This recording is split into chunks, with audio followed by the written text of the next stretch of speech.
we're focusing on your fairway woods, and you've told us that the main issue is the trajectory of your shots. And more specifically, you tend to hit your woods too high. You'd like to bring the ball flight down a little. The height of the shots is mainly influenced by the loft of the club at impact. All clubs have what we call static loft, which is the loft that the club is designed with. But we also have what we call dynamic loft, and that's the loft you present to the ball at impact. So the static loft can very easily be changed. This 3-wood has 15 degrees of loft on it, but for every degree I push the handle forward, I take 1 degree of loft off. So if I'm trying to lower the ball flight, all I need to do is arrive at impact with my hand slightly further forward than I was before, and that will de-loft the club and lower the launch. So how we do this would be in the dynamics of the release. And the release would be when we unhinge the wrists. We hinge them as we swing to the top, and we unhinge them as we swing back down to impact. The earlier you unhinge the wrists, the more loft you have at impact. But the later you unhinge the wrists, the less loft you have at impact.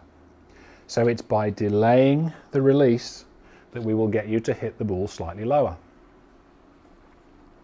Now, one of the things we need for this is to make sure that the body is turning well. If we swing to the top and we don't turn the body towards the target, we can only throw the club head with our hands.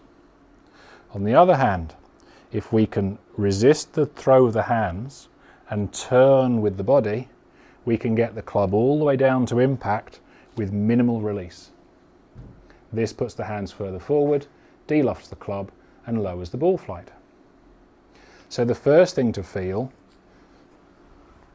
is the change from an active release to a very passive release, which involves much more of the body turn.